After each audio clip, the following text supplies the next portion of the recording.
Okay, good morning, everybody. Good morning. Okay, everyone's a little more rested today, a little more sleep on holiday Monday. Okay, we're about to start Sif Yud Aleph.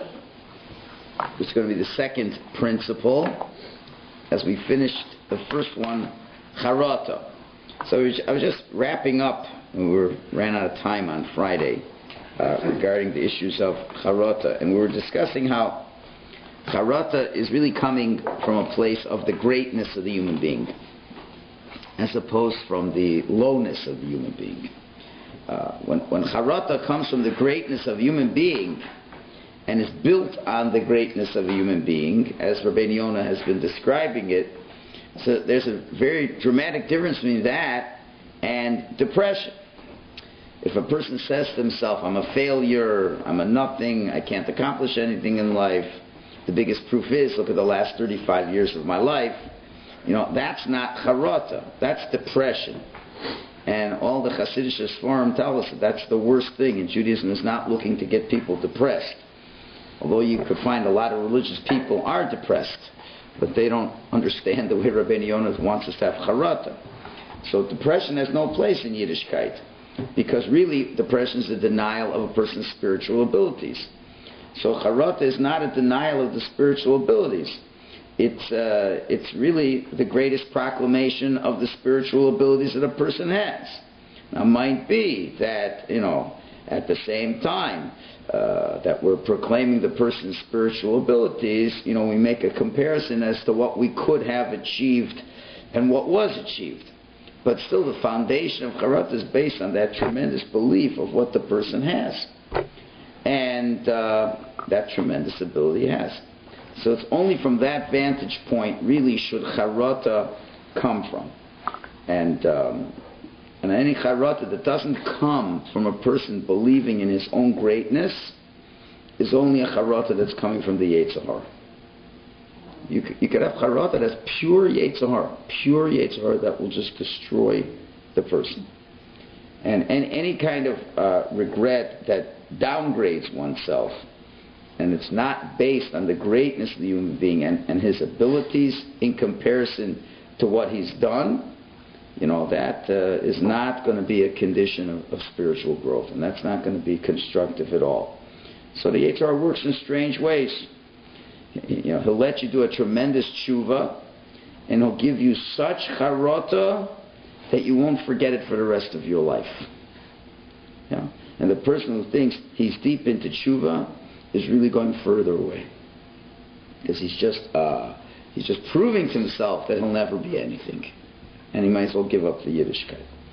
Rav Hutner many years ago, Zatzal said in his time already, he said, our generation today cannot build tshuva out of charata. That's what he said. What did he mean? He means that our generations are not strong enough to concentrate tremendously in this area of regret. And what he meant simply was that people have difficulty in making that distinction between the regret that Rabbi Yonah is talking about, and they fall into this trap of saying, I'm a nothing, as opposed to the feeling of how great I am, and maybe I didn't live up to what I am. So therefore, he said, people with the wrong notion of charata, it's very destructive. So the degree that a person understands his greatness, to that degree he can move into charata in a healthy way. And again, we can't minimize our greatness, and part of the charata, again, is because of the great destruction that's caused. And we'll see, as we get into Yagon this week, we'll see where one begins and one ends. But just to imagine, a little bit, is to imagine that your person goes to work, and before you went to work, you drank a little bit too much intoxicating beverages before you went to work. But you still went to work, and we're not talking where you were like totally out. You're able to get to your workplace. You're able to function pretty good. I went through the whole day, not bad, not as sharp as he always was, and did most of the tasks properly. he made a couple mistakes during the day, but by and large, he was 95% okay. The problem was he was a pilot. And he made one or two mistakes at 30,000 feet up altitude with 500 passengers in it. Forgot to check, a couple dials and a couple things like that, and end up the whole plane went down. So I wonder how responsible is he? How responsible was he? Well, I did 95% today. It wasn't bad. So in a similar way, we have to realize the neshama that Hashem gave us and the potentials that Hashem gave us. And those of you who have learned the Nefesh HaChaim and what every act or what a Jew does in terms of what it can accomplish, certainly the positive realm, what it can accomplish, and unfortunately the negative realm of what it can accomplish. And you can begin to realize why, the biblical nature of mitzvahs and punishment is the way it is. Imagine a guy who's a good, nice, frum guy, and he goes to davening 3 times a day, and he learns, and he's a big Baal Tzedakah. He's got a good family. He pays all the school tuitions. He's mamish, a real good frum balabos. Okay, and then what happens is business doesn't go so well. He makes some mistakes, and the business is going down. There's a lot of stress now going on in life, and all the places that relied on him for support and gave him covet for it. Now his covet is being threatened because now he won't be able to give support in the way he was used to giving support. He's not able to take care of all his family needs the way he was able to. And there's a lot of stress in the marriage now, because a lot of the success of the marriage depends a lot on how much he was able to pamper his family. And he's really and he starts taking loans and this and that, and he figures, well, I'm sure going to be able to, with the new investment, I'll be okay, and things get even worse. And bankruptcy and his whole change of life is going to happen, but very few people, if anybody knows about it, besides his accountant. So he's really stressed, and he goes to shul one day, and the rabbi talks about honesty in business and things like this, and how. Anyway, so it wasn't exactly the drush he wanted to hear, and it got him really in a bad mood. And then comes out of shul, and then he, in a moment of weakness, he pulls a cigarette. He bums a cigarette off of the janitor. He's about to light the cigarette. And one of his chaverim says to him, Moshe, what are you doing? It's Shabbos. I'm supposed to light a cigarette on Shabbos. I can't take it. The stress is so much. I gotta have a smoke. He says, it's Shabbos. You realize it's Shabbos? I just can't help myself. And he smokes the cigarette. And then he goes back home, makes kiddush. So, according to Torah law, what do we do with the guy? If we had a Beis Hamikdash, he'd be stoned to death. He'd be stoned to death. Frum Jew, for one weakness. Had a warning. Obviously, had a warning. Right? It's not going to happen today, but in theory, that's what happens. It's just one mistake. So did the pilot. So you got to realize, Chil Shabbos isn't like, we think it's like, paying taxes. Oh, you don't pay taxes. You don't, whatever. I'm not saying, when you really have to pay taxes, or better yet, okay, I won't say paying taxes.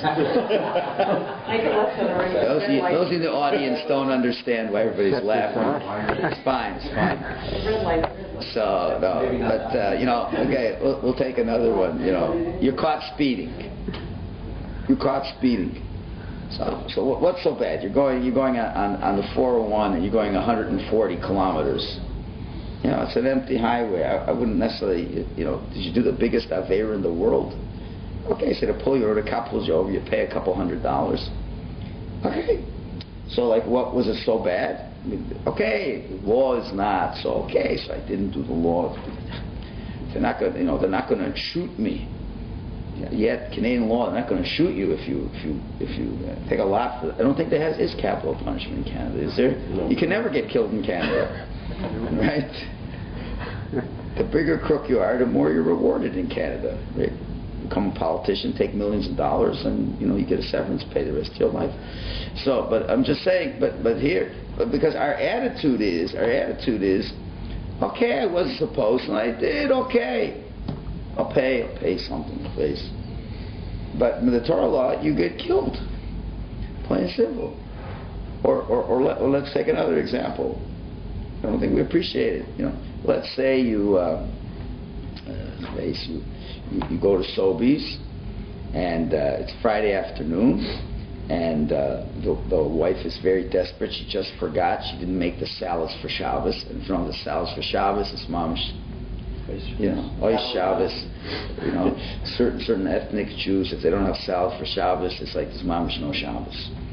So they rush in, and of course you have to get bodek salad that's been checked, right, and all this.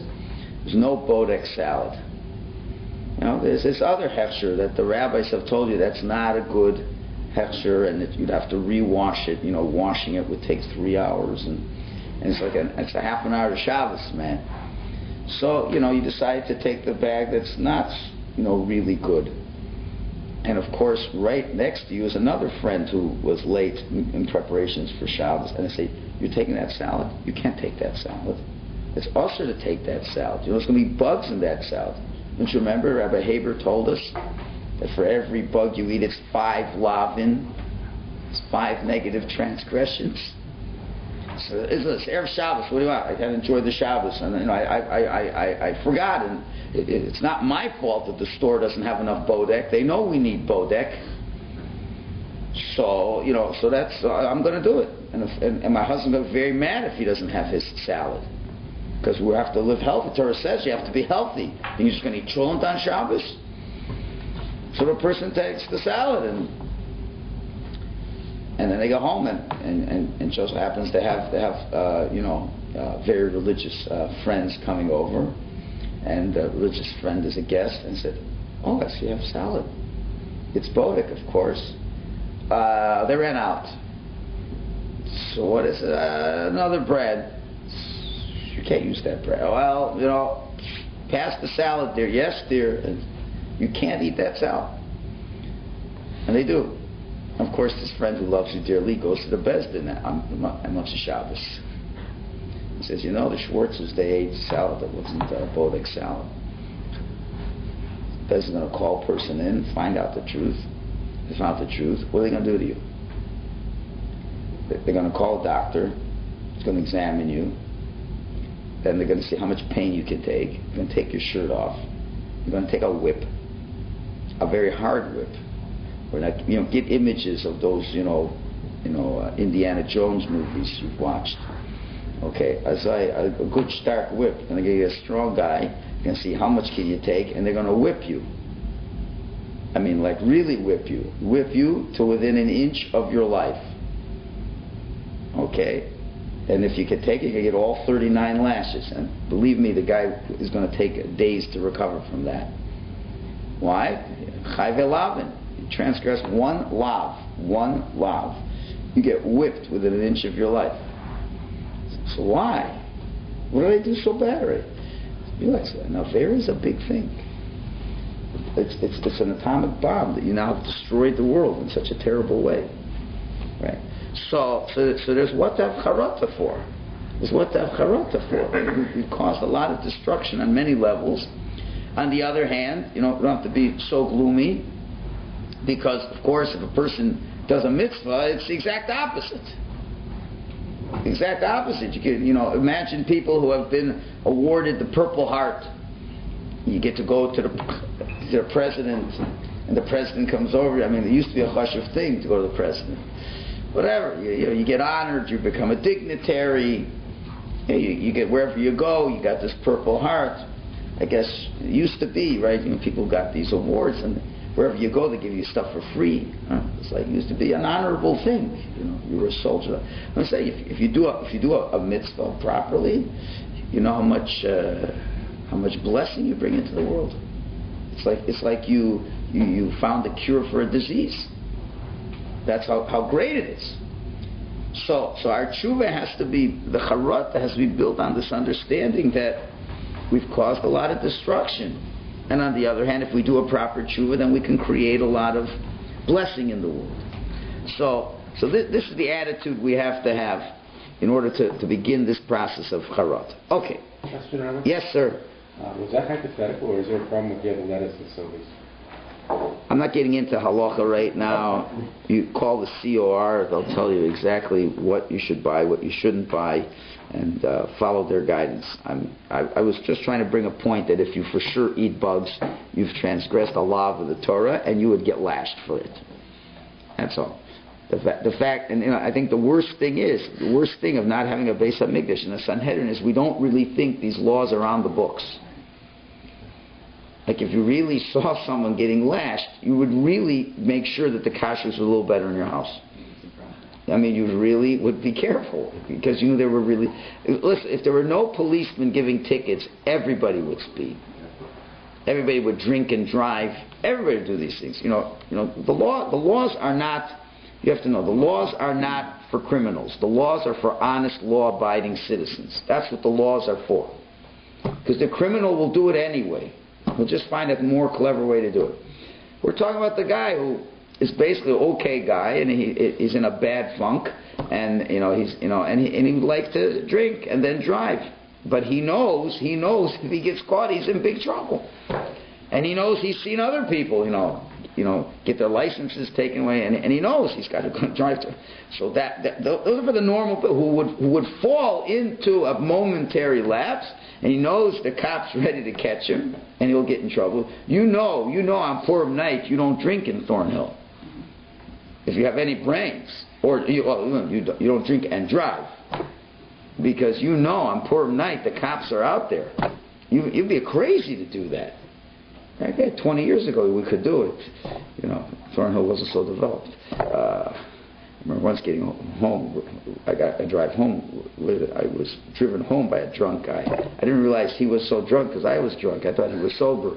And afterwards I was told, he really wasn't sober. I was really? But nowadays, you just can't. And any fruit Jew, you'd be out of your mind. I mean, don't you know they're going to catch you? And if they catch you drinking, it's the worst. So if mamish you'd see a stoning once in a while. You don't have to see one. And see a couple lashes, you'd be awfully careful in what you did. But now, since it's not so obvious to us, many of us, I think, don't even believe it's true. We don't believe it's true. We just believe it. I'll clap a few chaitz on Yom Kippur and everything's going to be fine, and that's what we're relying on that. So that doesn't really work. So that's what he's been expressing, Rabbi Yonah, in terms of the charot. Okay, now we go to the second principle, Ikar Hasheni, Aziva Sachet. Leaving sin in Sif Yud Aleph. So by way of introduction, Aziva Sachet, leaving sin, is like another concept you've heard of, Kabbalah Lahaba. Kabbalah Lahaba is an acceptance for the future, a commitment into the future that I won't do it again. So Aziva Sachet does not mean a commitment into the future, but it means stopping to do what's wrong. In other words, before the level of commitment, Kabbalah Lahaba means I'm committed and I'm serious and I'm never going to do it again. Aziva Sachet is just, I'm not necessarily even committed to not do it again, but what I will do is I'm going to stop doing what's wrong right now. Before that level of commitment, something more basic than that has to happen. After regret, there is a concept of commitment into the future. But before you can commit into the future, you have to stop what you're doing right now, what you're doing wrong. So Rabbi Yonah is going to discuss now, the famous question is, what should you do first? What should come first? Aziva sachet, stopping what you're doing, or charata, or regretting? Which one makes sense to do first? So one could argue that charata should come first, that regretting should come first, as it's logical to expect that you must regret doing something before you stop doing the wrong thing. If I don't regret it, why will I stop it?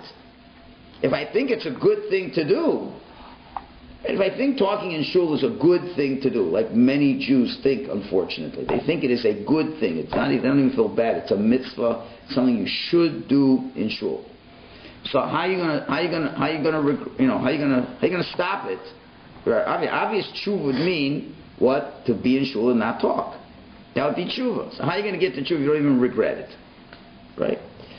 So you could say that regret has to come first.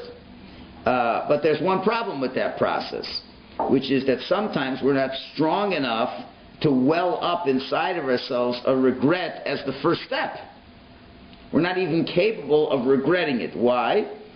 Because the activity can be so much part of our lives, and we get so used to it, and we're so into it, that it's very difficult to demand charata from ourselves first. Right? If the activity that you're dealing with, that's a bad activity, is one that's become strong and it's ingrained, and the person has to demand of himself, perhaps, instead of ziva sachet, to stop doing what he's doing, as opposed to regretting first. And what's the logic? The logic is every time something is done, it becomes stronger. When you leave it alone long enough, it becomes weaker and weaker. The obvious simple muscle is a muscle. If you go to the club regularly, the muscle gets stronger because you keep working it. Keep working the muscle, it gets stronger and stronger and stronger. You go away for just 2-3 weeks from the club, and you go back to the bench press, you're at least 50% down of what you can pick up. And that's where you have the most sports injuries, is when the person comes back and he thinks he can still do what he did 3 weeks ago, and he has to push himself, and that's when you injure yourself. You have to know it's been 3 weeks. You start off half, and then you work. Then it takes a month to get back to that level. So when we talk about sin, it's the same thing. If the muscle of hate, if the muscle of sin is too strong, you aren't ready to deal with the charata that's over there. So the first thing you got to do is try to weaken the muscle of sin. And the only way you weaken the muscle is by staying away from doing that wrong thing in whatever way possible. You just got to stop flexing that Avera muscle that you got over there. So what are you going to do? You're going to avoid the situation. Avoid the situation.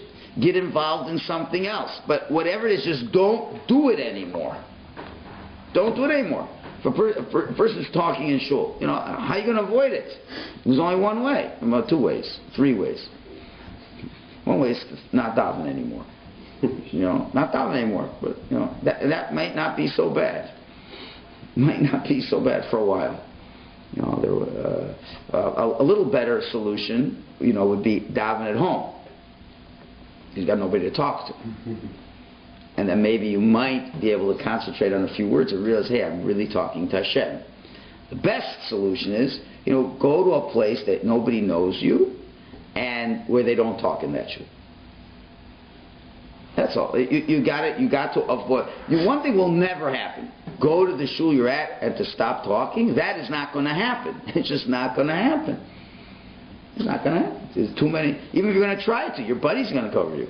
So does it mean to say I thoroughly believe I should stop talking? The question is just get out of the situation. You got to get out of the situation. Now, of course, a person would argue that just because you've avoided the situation or you've preoccupied yourself with something else, you really haven't left the sin. And that's true. You really haven't left the sin. But remember, we're going from a practical point of view first. We want to weaken the muscle first. So when you weaken the muscle, it doesn't matter why you're weakening it, how you're weakening it. Just weaken it. Just don't do it. The fact the guy doesn't go to the club, is it because he says, I philosophically don't believe in working out anymore? Doesn't matter. It could be he really wants to work out. He loves to work out, but he's been so busy at work, he doesn't have time. The car broke, this, that, it came out, a month happened, he didn't work out. He loves to work out, but guess what? The muscle's weaker. That's all there is to it. So you love to do certain things, but if you stop doing it, believe it or not, it gets weaker. It gets weaker. People who have gone, and this is the issue of cold turkey. It's cold turkey. You want to stop watching television, a very simple solution. Throw it out. That's it. Don't even get into the philosophy of it. Just throw it out. So, or unplug it, put it in the storage room, lock the storage room, give the key to your rabbi. And tell the rabbi that when you want it, he'll give you the key. Sorry, Rabbi, I'll give you the key whenever you ask for it. Right? And so for a month, you go crawling up the walls. All of a sudden you find, okay, maybe I'll go to the library, I'll read a book, I'll go for a walk, maybe I'll even talk to my wife, and you do other activities, and the month passes, and the drive goes down. And once it's down, the muscle is weakened, the person can now, from a practical point of view, demand from himself a meaningful level of charata. Then he could really regret. He could say, this last month, I spent more time with my kids than the last 20 years. And my relationship with my kids is so much better. And I'm not thinking of such narishkeit anymore, etc., etc. And then you look back and say, I was so stupid. Why was I watching television for the last 20 years? When you're in a different place, you can look objectively back and then have the proper charata. Right? But when the muscles are flexing and the neon lights are flashing, it's very difficult to deal with charata. There's too much pull. So if you weaken the muscle first, the pull becomes weaker, and the charata can play a more significant role. That's one hand. On the other hand, if the aver is the kind of transgression that isn't a part of me, but rather it's a fluke thing that I did wrong, generally you're a nice person. Generally, you're pretty calm. But certain conditions built up to a point where you screamed at somebody. Usually you don't scream. Usually you don't scream at people. One time you just lost it. So at that point, and it's not really who you are, then we could start with charata first. Let's say a person never really watches television, never really talks in shul, whatever it is. One time, he started talking. I don't know how, he got to somebody's house and they put him down, he watched the television show for a couple hours, whatever.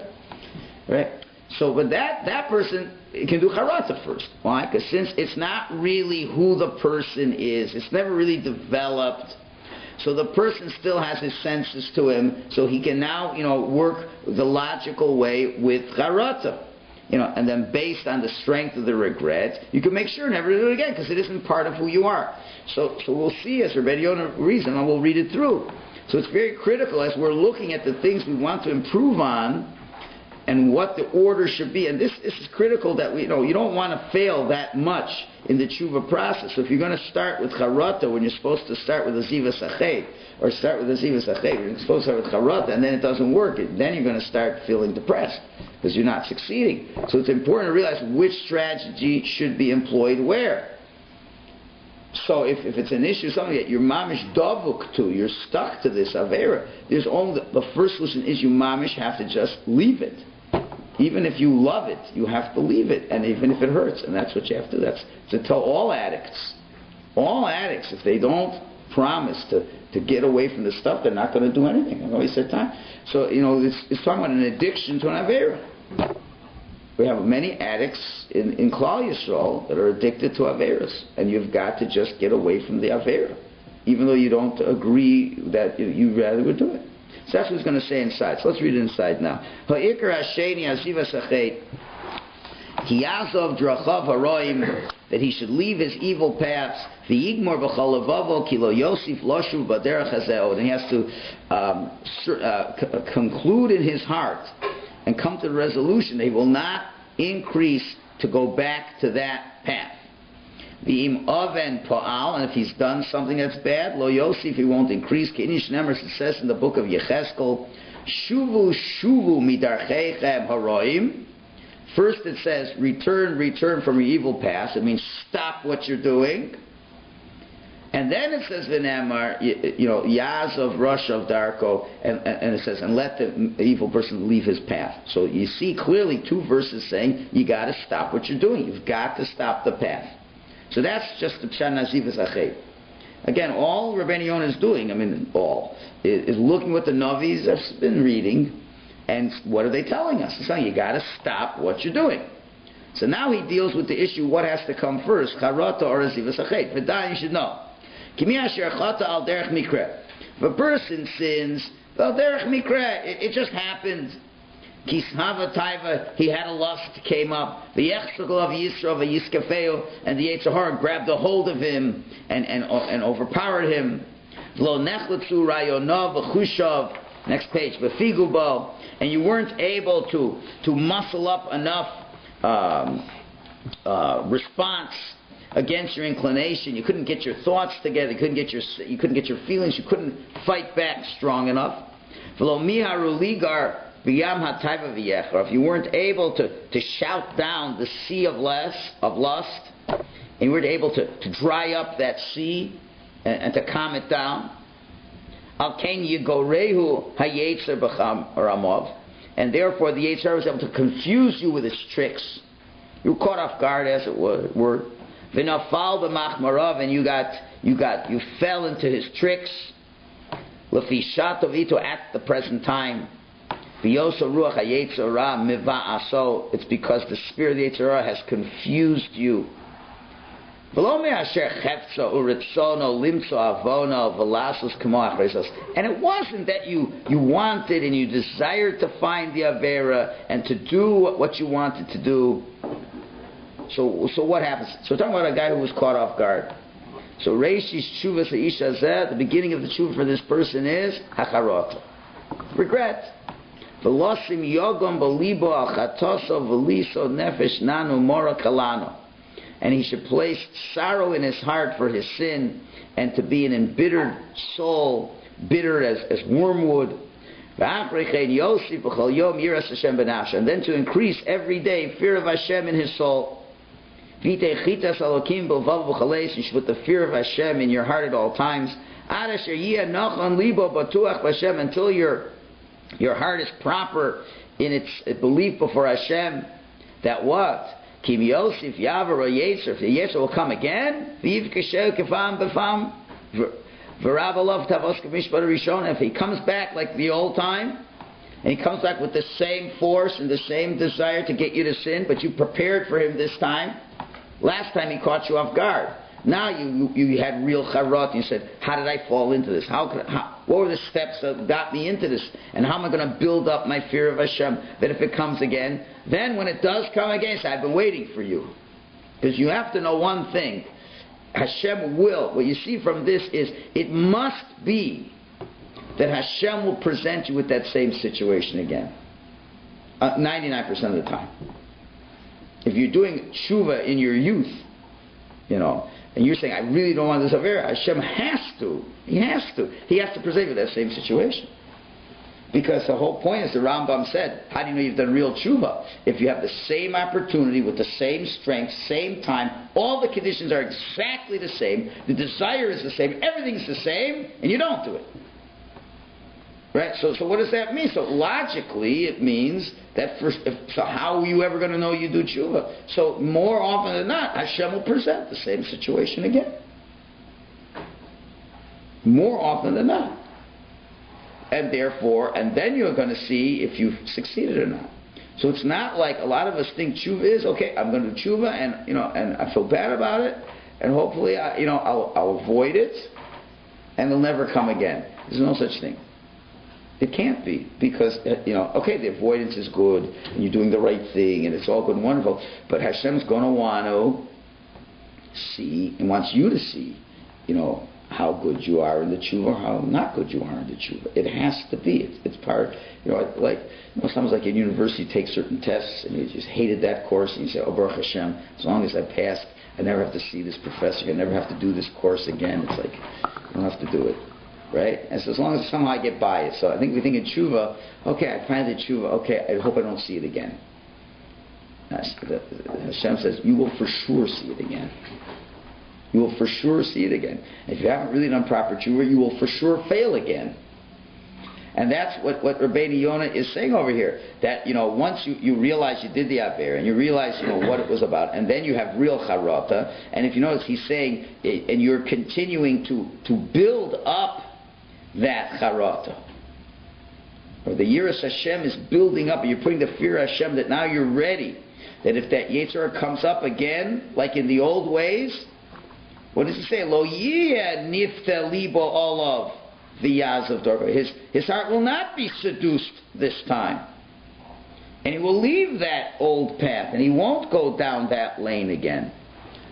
So we're seeing that charata, isn't an instant process. Okay, I regret it. That's it. I'm not doing it again.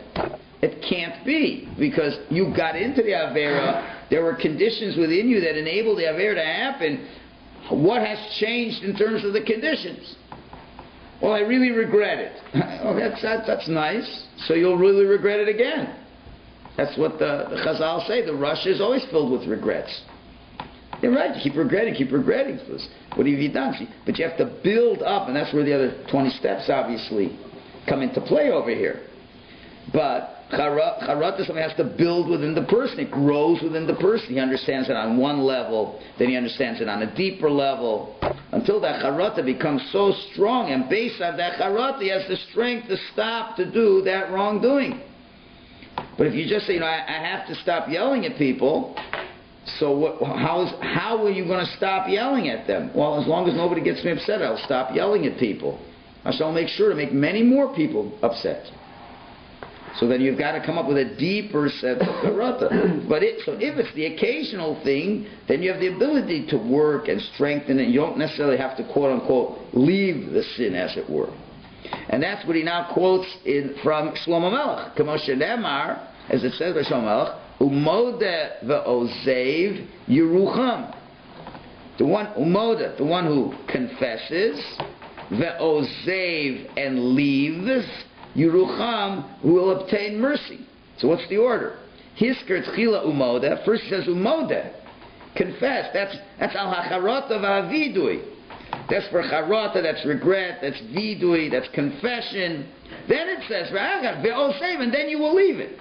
So you see, that's the category of charata and then leaving.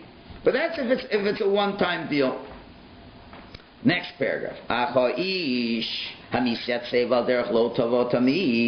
the person that's established his path on a constantly not good path, and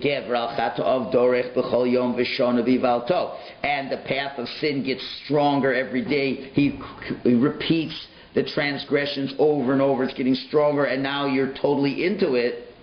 Vishav b'merutzo so gam pa'amim rabim, and this is something that he pursues with great alacrity many times. Uvachol eis oiv haraya, and at every moment he likes this evil. Umichshol avono yosim nochach panav, and the stumbling block before his sin is always before him. Ratzoni lo means to say hatayva vayetzer, the drive and inclination, v'chevtzu v'gamoso, his desires and his goals. And nothing escapes what he wants to do. His plans always come true. I plan on doing this. Right? And this is where we're talking about this distinction between doing charata or asiva sachet. First depends on if the sin is ingrained in the person or not. So then the question is, so how do I decide if I'm ingrained in the sin or not? Well, these lines just told you. These lines just told you how you're going to decide. If it's the kind of thing that you don't think about, but it comes to you, it makes an approach, it confronts the person almost by surprise, so to speak, and the person really wasn't thinking about it, and he was presented with a situation, and the situation in itself creates an entire condition which leads to the wrongdoing. So we call that circumstantial. The circumstance arose, that grabbed him and moves him along to the point that he does that thing that's wrong. But if the person finds himself thinking about it and planning, when's the next time I'm going to get to this, It's already, in the situation where it's gone to the planning board and it's gone to the committee to decide when's the next time we're going to do this, what's the most appropriate way of doing this type of negative behavior, where to do it, how to do it. You're dreaming about it. It's taking up your thoughts, and you find yourself, actually demanding of yourself to be involved in it. Where, in other words, where initially you don't even feel the desire, but you say, I have nothing to do with it now. So now, like you have not, you're bored. I have nothing to do. Let me go do that. It's like I have nothing to do, so let me go do that. I have nothing to do now. Okay, I will now surf the internet to fulfill all my taivas. So you're making conscious decisions, and you're booking off time through the day to do that. Okay, so when you're pushing yourself into it, you're planning to do it, that's very symptomatic of this personality, where the Averas become part of you. You look forward to it, you enjoy it, and that's when you know you've gone to that extreme. So for such a person, Rabbi Yonah continues, Reishis Teshuvas Isha Zeh Lazov Darko Umachshavto Hara'ah. The first part of Teshuvah for such a person is to leave his path and thoughts. He has to agree with himself, and he has to accept upon himself that I'm not going to do it anymore. In other words, it's wrong. You don't necessarily feel a tremendous amount of regret yet, and you aren't emotionally tied into feeling this regret. But you're still the person that has to at least know that it's wrong. And he should say to himself the following. He should say, I don't feel too bad about this. Matter of fact, I really enjoy doing it. But I know, they just read it in the Torah the last Shabbos, that it's wrong. So because it's wrong, I'm going to stop it. Not because I want to stop it, just because I know it's wrong. Not because I'm emotionally involved in wanting to stop it. And not because I can't bear doing it again. And the truth of the matter is I would like to, but I'll stop doing it because it's wrong to do. And I'll try not to do it in the future. So that's the other level. Now we have a rule, tafasta b'meruba lo tafasta. If you grab too much, you won't grab anything. Tafasta mu'at tafasta. If you grab a little bit, then you've grabbed something. So normally that's the rule, and don't grab too much. But nevertheless, over here, such a person has to go to the extreme. Has to go to the extreme and say, I'm not going to do it in the future either.